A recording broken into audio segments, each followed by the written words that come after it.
नमस्कार सगळ्यांना. आज आपण पाहणार आहोत मराठी साहित्यामधली एक मैलाचा दगड मानली जाणारी MPSC UPSC ऑप्शनल पेपरमध्ये सिलॅबसमध्ये असणारी एक कादंबरी जन हे वोळ तू जेथे. आजचा जो हा व्हिडिओ आहे यामध्ये मी पुस्तकाचं वाचन करणार आहे आणि व्हिडिओच्या शेवटी म्हणजे ह्या कादंबरीचे एकूण 20 भाग आहेत. तर या 20 भागांच्या नंतर या कादंबरीचा सविस्तर सारांश आणि विश्लेषण आपण बघूयात. तर या ज्या कादंबरीचे लेखक आहेत ते आहेत शरदचंद्र मुक्तिबोध. शरदचंद्र हा शब्द असाही लिहिता येतो, शरदचंद्र, ठीक आहे. तर हे लेखक आहेत शरदचंद्र मुक्तिबोध. मग त्यांच्याबद्दल सांगायचं तर ते एक प्रख्यात कवी होते, कादंबरीकार होते आणि ते समीक्षक म्हणून ओळखले जात होते. त्यांची जी विचारसरणी होती त्यावरती मार्क्सवादी विचारसरणीचा प्रभाव होता.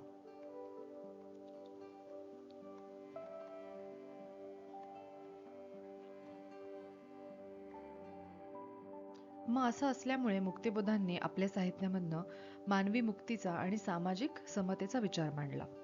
त्यांची सत्याची ही वाट हा जो काव्यसंग्रह आहे, सत्याची ही वाट,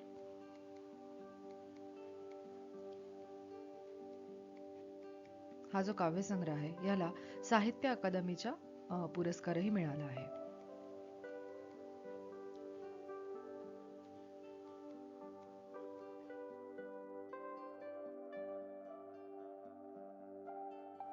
मग कादंबरी त्रयी ज्या अ, 3 कादंबऱ्यांना मराठी साहित्यामधल्या मुक्तिबोधांच्या बौद्धिक कादंबऱ्या मानल्या जातात. तर त्यामध्ये क्षिप्रा, सरहद्द आणि जन हे वोळ तू जेथे अशा 3 कादंबऱ्या आहेत. मग आता आपल्याला असा प्रश्न पडतो की UPSC MPSCच्या साहित्य विषयात ह्या पुस्तकाचा समावेश किंवा या कादंबरीचा समावेश का करण्यात आला आहे?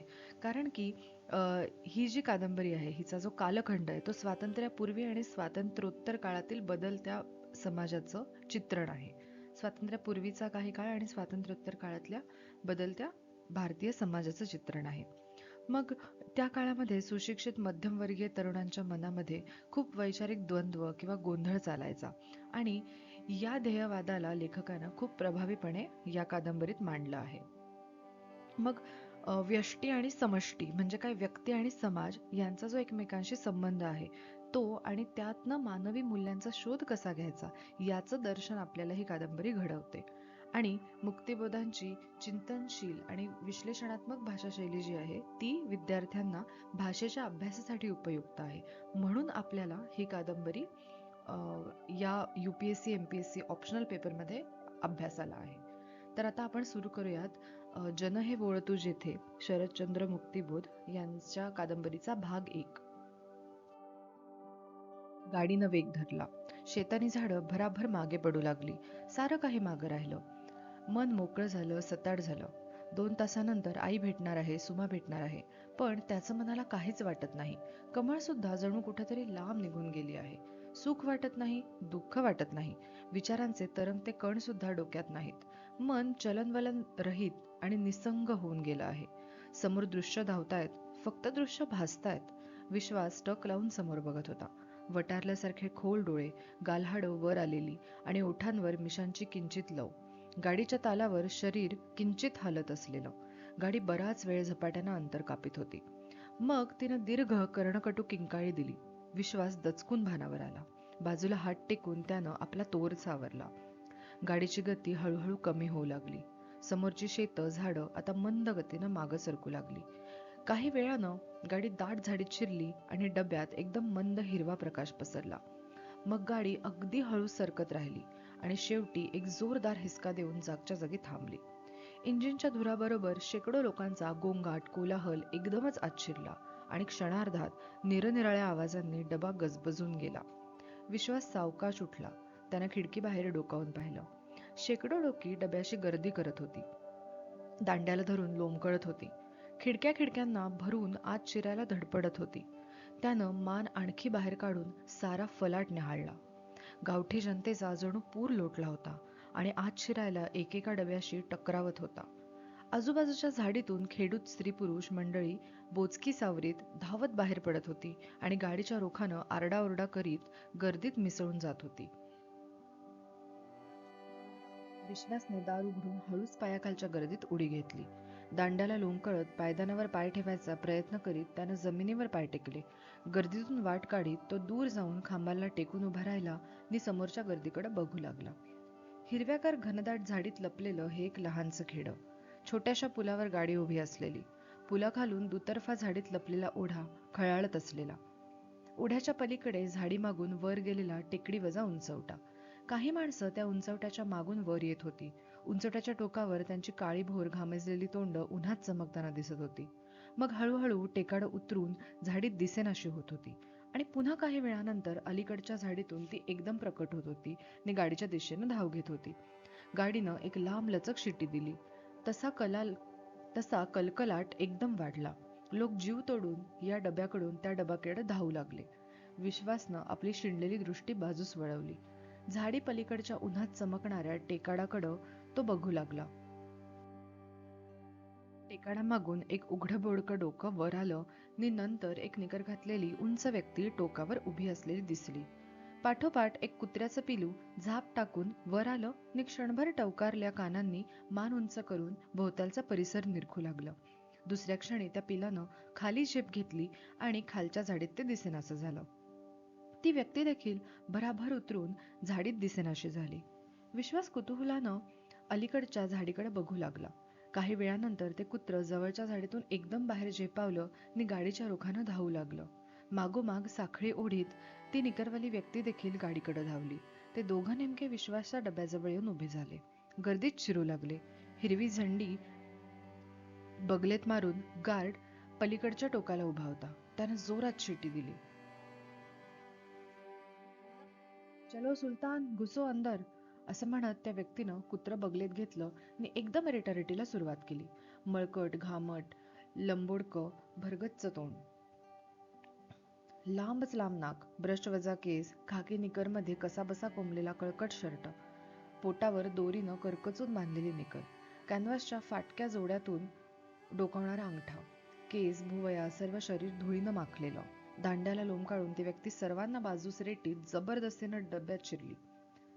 हट जाना बाबाजी, बाजू हो ना पटेल, जरा दूर हो ना पहलवान, जरा ठहर ना अम्माजी, असं ओरडा करीत त्यानं स्वतःला डब्यात झाकून दिलं. 2-3 मिनिटांनी खिडकीतून पाणाळल्या डोळ्यांनी डोकावणारं कुत्र्याचं तोंड विश्वासला दिसू लागलं. जागा मिळाल्याबरोबर तो माणूस आता डब्याच्या दाराशी जाऊन उभा राहिला. खालच्या लोकांना हात देऊन वर ओढून घेऊ लागला. म्हातारे कोतारे, आया-बाया, लहान मोठे सारे त्याचा हात धरून धडपडत वर येऊ लागले. बाकांवर, बाकाच्या मधोमध बोचक्यांचे ढीग लागले. कितने घुस रहे हैं अंदर, कोणीतरी कातावून ओरडलं. बरात है बाबाजी, सभी एक जगह बैठेंगे, काठी उभी धरून गाठोड्यावरच टेकलेला एक म्हातारा दिनवाण्या आवाजात म्हणाला. आने दो सबको अंदर. तो लांबोडक्या तोंडाचा निकरवाला माणूस सर्वांना हात देत ओरडत होता. आने दो, सबको आने दो भाई, घुस आना अंदर पहलवान, संभल के माताजी. चिरी मोडणाऱ्या फेटेवाल्यांनी, रंगेबिरंगी ओढण्या घातलेल्या स्त्रियांनी नि मुलाबाळांनी डब्बा जणू शिगोशिग भरून गेला. तो माणूस आता सर्वांची नीट बसवा बसव करून देऊ लागला. अम्मा, तुम उधर बैठ जाओ, बहन जरा जगह दे दे, बाबाजी जरा इधर सरक के, हाँ अब ठीक है, सब ठीक है, सबको चलना है माई, सबको चलना है. कुत्र्याला बाकाखाली बसवीत तो उद्गारला. अदब से बैठ जा सुलतान, देख बाबूजी नाराज हो गए. तिरस्कारानं कुत्र्याकडे पाहणाऱ्या शेजारच्या माणसाकडे बघून तो दात दाखवीत हसला. गाडीनं पुन्हा जोरात शिट्टी दिली. विश्वास हळूहळू डब्याकडे येऊ लागला. खिडकीतून डोकं बाहेर काढून तो माणूस ओरडला. अंदर आ जाना बाबूजी, गाडी अब चल देगी. विश्वास दाराच्या खिडकीतून प्रयासानं आत शिरला आणि बोचक्यांच्या ढिगावर टेकला. गाडी पुढे सरकू लागली. छाया सरकू लागल्या, मागं पडल्या. डब्यात प्रकाश खेळू लागला. कोणी बिड्या पिऊ लागलं, कोणी जोरात ठसकू लागलं, कोणी पेंगायला सुरुवात केली. थोड्याच वेळात डब्याची जणू तंद्री लागली. त्या माणसाला आता काहीच काम उरलं नव्हतं. एकदा विश्वासकडे बघून त्याने ओळख दाखवण्याचा जणू प्रयत्न केला. मग खाली वाकून त्यानं सुलतानला उचललं आणि खिडकीशी धरलं. देख बेटे, वो पेड, देख देख, तो बडबडू लागला. ते पिलू देखील शहाण्या डोळ्यांनी समोरची धावती दृश्य बघू लागलं. कुत्तों की सफर के लिए गाड़ी नहीं है जनाब, पलीकडच्या बाकावरून एक घोगरा आवाज आला. चालान कर दिए जाओगे, उतार दिए जाओगे. शेजारचा कारकून वजा काटकुळा माणूस कातावून बडबडला. बैठ जा, अदब से बैठ जा, पैरों के पास, असं म्हणून त्यानं सुलतानला पायाशी घेतलं. बाकाच्या मधोमध बसलेल्या खेडूत मंडळींनी पाय जरा बाजूला केले. लोकांचे पाय हुंगीत सुलतान बाका खालून हळूहळू पुढे सरकू लागला. अपना कुत्ता संभालिये. आपले पाय एकदम वर ओढून घेत पलीकडचा एक तरुण किंचाळला. आ जा सुलतान, आ जा. सुलतान गरकन वळला आणि त्या माणसाच्या अंगावर झेप घेतली. त्याच्या डोक्यावरून तो ममतेनं हात फिरवू लागला. टीटी उतरवून देईल तेव्हा कळेल दाल आट्याचा भाव. ग्वाल्हेरी मराठीतला एक संतप्त उद्गार. न जाने हिंदुस्तानियों को कब अकल आएगी. अगले स्टेशन पर उतार दिए जाओगे. तो आगे किसे जाना है साहब. तो माणूस सर्वांना उद्देशून हसत उद्गारला. बंदे अगले ही स्टेशन पर उतरने वाले हैं. खेडूत जनता मात्र त्या माणसाकडे कौतुकानं बघत होती. त्यानंच सर्वांना हात दिला होता आणि आत घेतलं होतं. पुन्हा सुलतानमुळं त्यांची चांगलीच करमणूक होत होती. सर्वोच्या चर्येवर देहाती सीधेपणा स्वच्छ दिसत होता.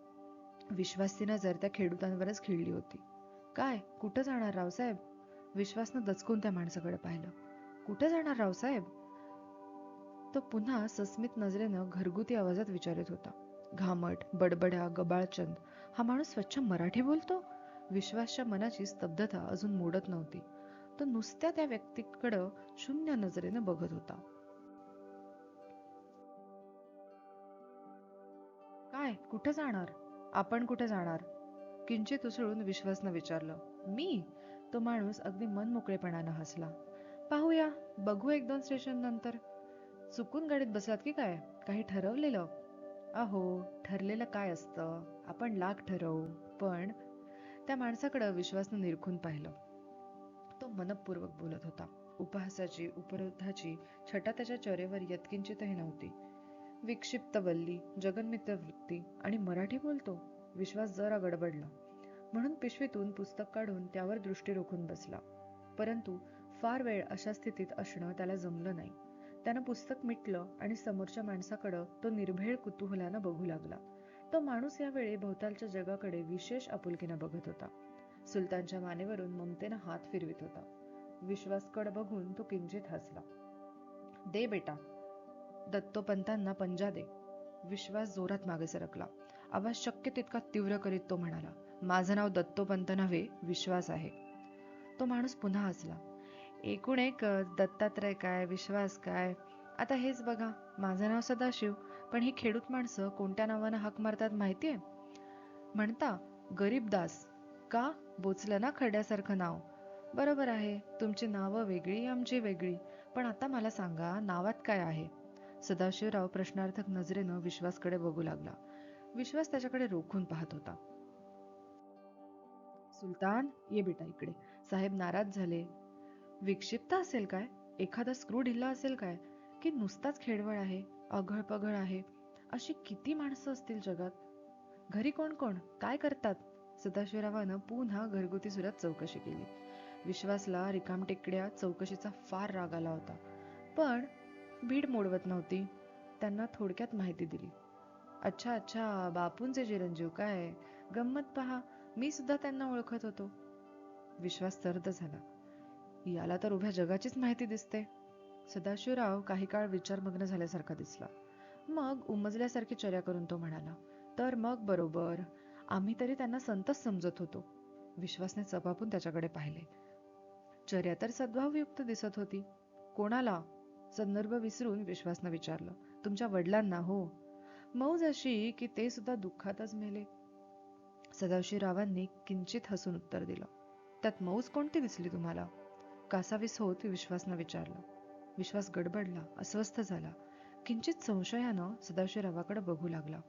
परंतु ते जणू आता त्याला क्षणार्धात विसरून गेले होते. त्यांची दृष्टी संथपणे डब्यात फिरत होती.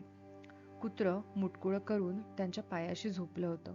समोरच्या रांगेत दाटीवाट्यानं बसलेली, घुंगट मागे टाकलेली एक खेडवळ पोरगी, प्रसन्न चर्येची, भिरभिरत्या नजरेची, सावळ्या हातावर शोभणारं चांदीचं पांढरशुभ्र कडं, मांडीवर रडणारं तान्हं मूल, त्याला उगे करण्याचा प्रयत्न करणारा सुरकुतल्या तोंडाचा म्हातारा. सदाशिवरावांची दृष्टी त्या तान्ह्या मुलावर खिळली. मुलाच्या रडक्या तोंडासमोर त्यांनी चुटक्या वाजवायला सुरुवात केली. रडता रडता मध्येच ते मूल त्यांच्याकडे टक लावून बघत होतं. तसे सदाशिवराव खो खो करून हसले. मुलीनं आनंदून तोंडाला पदर लावला. म्हाताऱ्याच्या सुरकुत्या कौतुकानं हसू लागल्या. आजा रजन बेटा, आजा मेरे पास. सदाशिवरावांनी हात पुढे केले.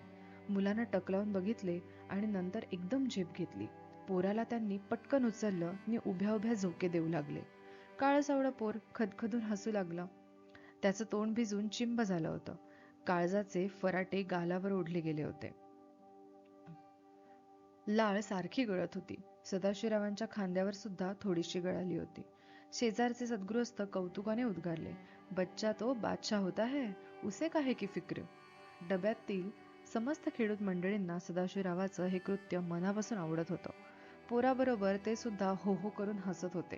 गाडी झपाट्यानं धावत होती. विश्वास या दृश्याकडे आश्चर्यचकित होऊन बघत होता. सदाशिवरावांनी मुलाला खिडकीशी नेलं आणि त्याला बाहेरची दृश्य दाखवू लागली. नाक, डोळे आणि तोंडातील द्रव पदार्थ मिळून त्याची हनुवटी गळत होती. भिजलेल्या काळ्या पापण्यांनी ते बाहेर बघत होतं आणि त्याच्या ओल्या बाळमुठीचा स्पर्श सदाशिवरावांच्या मानेला होत होता. सदाशिवरावांनी ओल्या चिंब तोंडाकडे पाहिलं आणि एका हातानं खिशातला रुमाल शोधू लागले.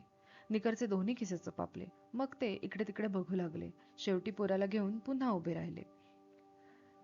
पायजमा आणि सदरा घातलेला 17-18 वर्षांचा एक मुलगा समोर बसला होता. रुमाल वजा एक फडकं त्याच्या खिशातून डोकावत होता. सदाशिवरावांची दृष्टी त्यावर क्षणभर खिळली. मग हात लांब करून उभ्या उभ्याच ते फडकं त्यांनी अलगद काढून घेतलं आणि शांतपणे बाळाचं तोंड व्यवस्थित पुसू लागले. ए मिस्टर. तो मुलगा एकदम उभा झाला. हातवारे करून ओरडू लागला. एक प्रौढ व्यक्ती सदाशिवरावांच्या दिशेनं हळूहळू तोल सावरीत येत होती. कठोर, निश्चयी आणि हुकमी चर्येचा तो माणूस सदाशिवरावांजवळ येऊन उभा झाला आणि करड्या आवाजात म्हणाला, कहिए जनाब, तब से देख रहा हूं आप सफर में लोगों को सता रहे हैं. आपके बाप का घर समझ रखा है क्या. भोवतालची बेंगरुळपणे हसणारी खेडूत मंडळी एकदम ओशाळली आणि अपराधी भावनेनं भिवून गप्प बसली. सदाशिवराव संथपणे मागे वळले आणि त्या गृहस्थाकडे त्यांनी एक अपाद मस्तक निहाळून पाहिलं. मग आश्चर्याने थक्क होत जणू हात जोडून ते हसत म्हणाले, बहुत हो गया भाई साहब, बहुत हो गया. आप तो सचमुच नाराज हो गए. मेरी आत्मा को बड़ा दुख हुआ. क्या गुनाह किया मैंने साहब. बच्चे का रुमाल से मुंह तो पोंछ लिया, यही ना. कोई चोरी तो नहीं की, डाका तो नहीं डाला, गाली तो नहीं दी. अरे रुमाल मेरे पास नहीं था तो इस भाई का ले लिया. कौन सी बड़ी बात बिगड़ गई. राम राम, मेरी आत्मा को ठेस पहुंच गई साहब. बताइए कौन सी बात बिगड़ गई. सदाशिवरावांनी अखेरचा प्रश्न जणू हातातल्या तान्ह्या बाळालाच विचारला होता. त्या गृहस्थाकडे पाठ फिरवून सदाशिवराव उभ्या उभ्या त्याला पुन्हा झोके देऊ लागले. मूल पुन्हा खदखदून हसू लागलं. भीड चेपल्यामुळे बाकीची ग्रामीण मंडळी सुद्धा हसू लागली. पोरसवदा आई घुंगट मागं टाकून आनंदाने वर बघू लागली. म्हाताऱ्याच्या सुरकुत्या पुन्हा कौतुकाने हसू लागल्या. सदाशिवरावाकडे हतबद्ध होऊन बघणाऱ्या त्या करड्या गृहस्थालाच सारेच जणू विसरून गेले होते. त्याची चर्या अतिशय विरक्त बनली. पाठ फिरवून पायाखालच्या दाटीतून हळूहळू वाट काढीत तो पुन्हा आपल्या जागेवर जाऊन बसला. तेवढ्यात डब्याबाहेरच्या पायदानावर उभा राहून दार उघडायची खटपट करणाऱ्या तिकीट चेकरचा चेहरा सर्वांना दिसला. सदाशिवरावाचं लक्ष तिकडं गेलं. मुलाला पटकन म्हाताऱ्याजवळ देत सदाशिवराव उद्गारले, लो बाजी, संभालो अपना रजन. अपना ठेसन तो आ गया. बाकाखालच्या सुलतानला उद्देशून ते उद्गारले, सो गया क्या बेटे, अबे उठ, अपना ठेसन आ गया. विश्वास सदाशिवरावांच्या किंचित जवळ सरकला व कुतूहलानं विचारू लागला, कुठं असता आपण. सध्या इथंच आहे. सदाशिवराव हसून म्हणाले, तो बघा तिकीट चेकर, काही वेळानं बहुतेक पुढच्या स्टेशनवर असेल. विश्वास काही बोलला नाही. सदाशिवरावांकडे तो नुसताच बघत राहिला.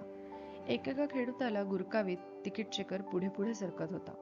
फेट्यातून, कनवटीतून, कडोसरीतून, पटव्यांमधून तिकीटं भराभर बाहेर पडत होती. तिकीट चेकरनं खट्ट करून दिल्यावर सुटकेचे सुस्कारे सुटत होते. तो हळूहळू सदाशिवरावांच्या जवळ सरकत होता. सदाशिवराव खिडकीबाहेरची दृश्य पाहण्यात मशगूल झाले होते. त्यांच्या खांद्याला स्पर्श करीत टीटी ओरडला, तिकीट. आणि असं म्हणताच जणू टीटी जवळजवळ मागं कोलमडला. सर्वांनी त्याला एकदम सावरलं म्हणून बरं झालं. त्याच्या पायाला कसला तरी ऊन स्पर्श झाला होता. बाका खालून सुलताननं त्याचे बुटमोजे हुंगायला सुरुवात केली होती. ये क्या बात है, संतापाने बेभान होऊन तो ओरडला. सदाशिवराव संतपणे खाली वाकले, सुलतानला वर उचलून घेतलं आणि शांतपणे म्हणाले, कुछ नहीं साहब, अपना कुत्ता है. कुत्ता? ये क्या बदतमीजी है? बदतमीजी नहीं जी, इसका नाम सुल्तान है, टिपू सुलतान. सारा डबा अजागळासारखा हसू लागला. टीटी तांबडा लाल झाला. आपको इसका जवाब देना होगा. चलान कर दिए जाओगे. अगले स्टेशन पर आपको मेरे साथ उतरना है. बहुत अच्छा साहब, अपने राम को भी वही उतरना है. मग सुलतानच्या तोंडाजवळ तोंड नेत सदाशिवराव ममतेने उद्गारलं, होय की नव्हे सुलतान? मिस्टर, तुमचं स्वतःचं तिकीट कुठे आहे? टीटीनं खणखणीत मराठीत दरडावून विचारलं. तिकीट? कुठलं तिकीट? आज अनेक वर्ष प्रवास करतोय. साऱ्या डब्याला साक्ष ठेवून जणू सदाशिवराव आपले गाऱ्हाणे सांगू लागले. फालतू बडबड नको, दुप्पट पैसे भरा. साऱ्या डब्याचे डोळे सदाशिवरावांवर रोखलेले. हा असं बोला साहेब. अधूनमधून कंपनीला पैसे द्यायला ना नाही आपली, द्यायलाच हवेत. सदाशिवरावांनी निकरमधून शांतपणे एक चुरगाळलेली डायरी काढली आणि प्रयत्नपूर्वक त्यातील एक एक पान दूर करीत एक नोट काढून ती टीटीच्या हातावर ठेवली. ऐसा क्यों करते हो भाई, ये कुत्ता आपके साथ नहीं जाएगा. पावती फाडून दे, टीटी उद्गारला. नाही? मग काय याला सोडून देऊ म्हणता? अपना जिगर जान दोस्त है साहब, इसे कहीं छोड़ा जाता है? होय की नव्हे सुलतान? सुलतानचे कान कुरवाळीत सदाशिवराव पुन्हा प्रेमाने विचारू लागले. ठीक है, अभी पता चलता है. असं म्हणत टीटी पुढे सरकू लागला. गाडीनं शिटी दिली. पुढचं स्टेशन जवळ येऊ लागलं. सदाशिवराव सुलतानला बगलेत धरून उभे झाले. आलं आपलं स्टेशन, ते सुलतानला समजावू लागले. पण अशी फसवणूक कशाला? हा प्रश्न विचारल्याबरोबर विश्वाचं तोंड एकदम कडू झालं. तसं का व्हावं ते त्याचं त्यालाच कळू शकलं नाही. त्याच्या मनात अनेक विचार घोळत होते आणि हा प्रश्न त्याच्या तोंडून एकदमच बाहेर पडला. सदाशिवरावांच्या तोंडावरचं हास्य एकदम नाहीसे झालं. विचारी डोळ्यांनी ते विश्वासकडे बघत राहिले. मग एकदम हसून ते म्हणाले, टिपूला सोडून देऊ म्हणता? काय म्हणता काय राव तुम्ही? कुठून आला, कसा आला ते सुद्धा ठाऊक नाही. आला आणि आपल्या बरोबर चालू लागला. तेव्हापासून सुलतान माझ्या बरोबर चालतो आहे. ऐसे दोस्त को काही छोड़ा करते हैं? गाडीची गती संथ होऊ लागली. उतरना है आपको? सदाशिवरावांच्या खांद्याला स्पर्श करत टीटी म्हणाला. ते झालंच. ते सस्मित मुद्रेनं उद्गारले. गाडी धाड धाड करीत स्टेशनात शिरली. बराय दत्तोपंत, आलं आमचं ठिकाण. आणि मग ते स्वतः टीटीला घाई करू लागले. चला चला साहेब, लवकर चला. गाडी थांबली, फलाटाला लागली. उतर सुलतान, मार उडी, शाब्बास, वा रे मेरे शेर. सदाशिवराव डब्याबाहेर पडले व सुलतानला बगलेत धरून टीटी बरोबर रमत गमत गर्दीतून चालू लागले. मग ते मध्येच थबकले. परत फिरले. 4 पावलं चालत येऊन खिडकीशी वाकले. त्या प्रचंड गोंगाटाच्या वर ऐकू जाईल एवढ्या मोठ्यानं ओरडून म्हणाले, राम राम बाजी, पाय लागू अम्मा, खुश रहो पहलवान, बराय दत्तोपंत. आणि मग पाठ फिरवून गर्दीत दिसेनासे झाले. गार्डनं शिट्टी दिली. गाडी सरकू लागली. स्टेशनच्या फाटकाशी 2 पांढऱ्या पोशाखातल्या रेल्वे कर्मचाऱ्यांशी बोलत असलेले सदाशिवराव ओझरते दिसले. बगलेतला लहानसा सुलतान तोंड उंच करून सर्वांकडं आळीपाळीनं पाहत शेपूट हलवत होता. कुठल्याशा लहानशा स्टेशनवर सारी खेडूत मंडळी उतरून गेली. डबा जवळपास रिकामा झाला. काही तुरळक लोक शिल्लक उरले. गाडी संथपणे अंतर कापित होती. विश्वासनं आपली पिशवी समोरच्या बाकावर ठेवून दिली आणि तो पाय पसरून स्वस्थ बसला. बाहेरच्या दृश्याकडं तो एकटक बघत होता. मनात सुद्धा शुकशुकाट पसरला होता आणि त्याचं दडपण कणाकणानं वाढत होतं. गाडी मध्येच कुठेतरी उभी राहिली. वातावरण अगदी शांत होतं. पलीकडं घनदाट आंबेराई दिसत होती आणि तिच्या खाली एक दमणी उभी होती. दूरच्या कुरणात गायी निवांतपणे चरत होत्या आणि त्यांच्या पाठीवर उन्हाचा शिडकाव होत होता. जवळच कुठेतरी पाखरांची किलबिल ऐकू येत होती. अरे या बाजूला रे, भरपूर जागा आहे इकडे, असं मोठ्यानं म्हणत गडबड करीत 2 तरुण धाडकन दार उघडून डब्यात शिरले.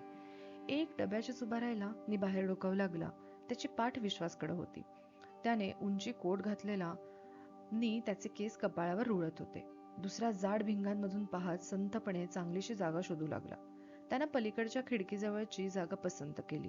रुमालानं ती जागा नीट झटकली. मग इकडे तिकडे बघून हुश्श करत तिथे तो टेकला. शिळ न देताच गाडी हळूहळू सरकू लागली, पण त्यानं या गोष्टीची दखल घेतली नाही. उंची कोटवाला पाठमोरा तरुण मात्र दाराबाहेर वाकला होता. बाहेर मध्यम वयाचे गंध लावलेले सद्गृहस्थ उभे होते. चेहरा गंभीर आणि अंगावर शुभ्र बंडिनी धोतर, हातात गाडी हुकायचा चाबूक. अगदी काळजी करू नका, 15-20 मिनिटांचाच प्रश्न. तो कोटवाला तरुण उत्कट स्वरात समजूत काढत होता. जपा, घोगऱ्या आवाजात ते सद्गृहस्थ उद्गारले. दुसऱ्याच क्षणी ते नजरेआड झाले. परंतु तो तरुण अजून दाराशीच उभा होता आणि खिडकीबाहेर बघत होता. झाड बिंगवाला तरुण आता बिडी ओढीत होता आणि समोरच्या विस्कटत्या धुराकडं शांतपणे बघत होता. आपले बारीक पिवळे पाय त्यानं समोरच्या बेंचवर पसरून दिले होते. खादीची विटक्या रंगाची निकर आणि तसलाच एक डगला. याला आपण कुठेतरी पाहिलं असावं असं विश्वासला राहून राहून वाटत होतं. कोटवाला तरुण अजून पाठमोराच होता. दाराशीच उभा होता. जाड भिंगवाला हळूच उठला आणि विश्वास जवळ येऊन बसला. इंदूरला पाहिल्यासारखं वाटतं तुम्हाला? त्यानं विचारलं. जरूर पाहिलं असेल. कुठं निघालात? पुढचं स्टेशन. मध्यंतरी गाडी थांबते ना? ब्रिज जवळ. कॉलेजात शिकता? आपण कोण? चष्मेवाला एकदम उंची कोटवाल्याकडे पाहून ओरडला. आलंच रे, आणि मग हसला. तुमचे मित्र फार बेचैन दिसतात. त्याची आई आजारी आहे. चष्मेवाला हसून म्हणाला. त्यानं पुढे विचारलं. तिकडे बाजार बिजार असतो काय? कुठे? म्हणजे मंदिराच्या पिछाडीला? छे छे, उजाड मैदान, पडके वाडे. उत्तम. म्हणजे? हे पुस्तक कुठलं? हिरवा चाफा. खांडेकर. ठीक ठीक. चष्मेवाल्यानं खिशामधून पुन्हा बिडीचा कट्टा काढला. दातानं धागा तोडून बिडी शिलगवली. समोरच्या हल्ल्या धावत्या दृश्यांकडे बघत बसला. कोटवाला एकदम मागे धडपडला. त्यानं धाडकन दार आत ओढलं. Kshipra bridge, Kshipra bridge. तो मोठ्यानं उद्गारला आणि 3-3दा बाहेर वाकून बघू लागला. चष्मेवाल्यानं हालचाल केली नाही. तो तसाच धूर सोडीत बसला. गाडीची गती मंद झाली आणि मग ती थांबली. गाडी पूर्ण थांबायच्या आधीच कोटवाल्या तरुणानं खाली उडी मारली. त्याची रेखीवचर्या विश्वासला ओझरती दिसली. चष्मेवाल्यानं घाई केली नाही. त्याने शेवटचा बिडीचा झुरका घेऊन थोटूक नीट खिडकीबाहेर भिरकावलं. मग पिशवी व्यवस्थित झटकून तो दाराशी गेला. अधू नजरेनं आजूबाजूस दूरवर निहाळलं आणि मग दांड्याला धरून तो अलगद बाहेर उतरला. विश्वास खिडकीबाहेर कुतूहलानं डोकावला. रुळांपासून जवळजवळ उतार सुरू झाला होता. खाली घनदाट झाडी होती आणि ती क्षिप्रेच्या काठापर्यंत जवळजवळ पोचलेली. कोटवाला त्या झाडीत केव्हाच नाहीसा झाला होता. चष्मेवाला तोल सावरीत सावधगिरीने उतरण्याच्या तयारीत होता. काही वेळानंतर तोही झाडीत दिसेनासा झाला. गाडी उंच ब्रिजवर उभी होती. 10 वाजताच्या गोड उन्हात दाट हिरवी वनश्री चमकत होती. विश्वास डब्यातून खाली उतरला.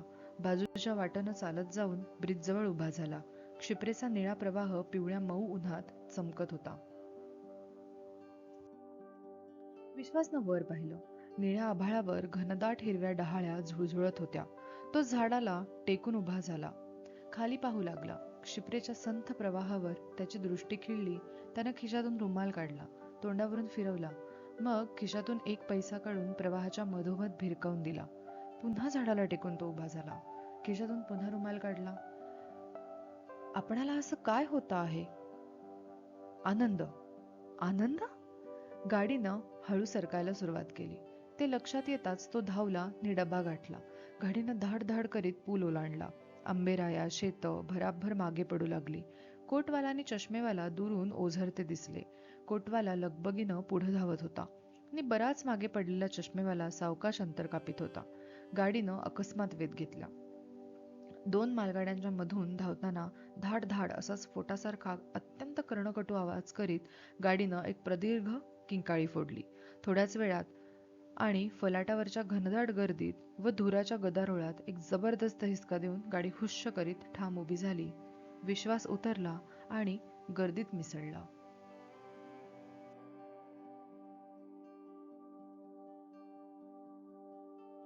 अशा प्रकारे हा जो पहिला भाग आहे तो समाप्त झाला आहे. मग कादंबरीच्या पहिल्या भागात आपण पाहिलं की जो कादंबरीचा नायक आहे विश्वास, तो अशा एका मनस्थितीमध्ये आहे जिथे त्याला सुखदुःखाची जाणीव उरली नाहीये. मग या प्रवासामध्ये त्याची भेट होते सदाशिव किंवा गरीबदास या विक्षिप्त वाटणाऱ्या एका माणसाशी. सदाशिव ही व्यक्ती या कादंबरीतलं एक महत्त्वाचं प्रतीक आहे.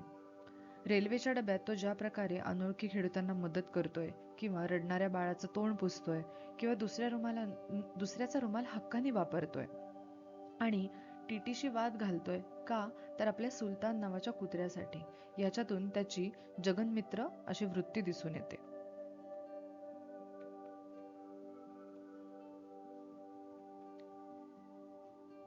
आणि मग सदाशिव हा असा माणूस आहे की जो या माणसाच्या गर्दीतनं माणूस शोधतोय, कारण की त्याला बरोबर हाच दिसला किंवा लक्षात येतोय. मग विश्वास विश्वास एक सुशिक्षित तरुण आहे किंवा अंतर्मुख आहे आणि नियमाच्या चौकटीत जगणारा असा तरुण आपल्याला वाटतो.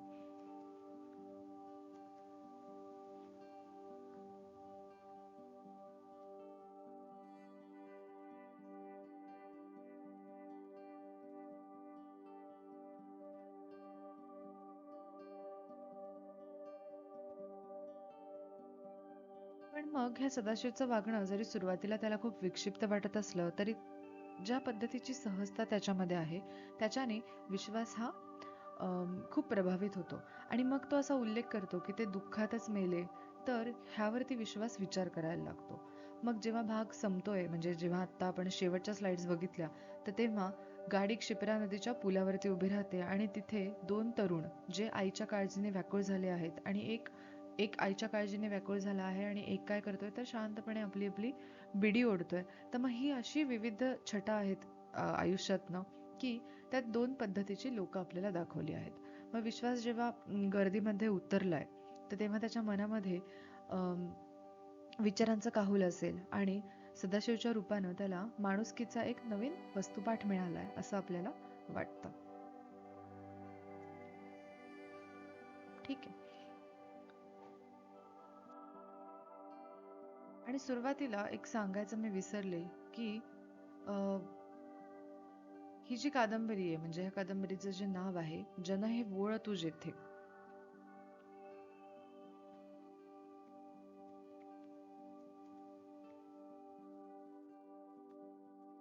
तर हे जे शीर्षक आहे हे ज्ञानेश्वरांच्या ओवीवरती आधारित शीर्षक आहे. तर या ओवीचा अर्थ असा होतो की जिथे लोकांचं प्रेम किंवा ओलावा लाभतो.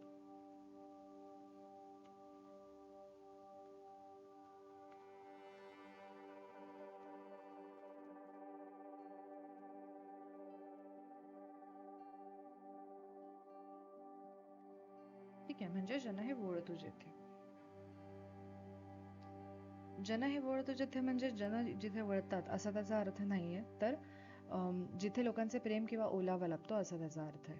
ठीक आहे, तर हा होता भाग 1. असे 20 भाग आहेत याचे, तर आपण सलग 20 दिवस हे भाग बघूयात. धन्यवाद.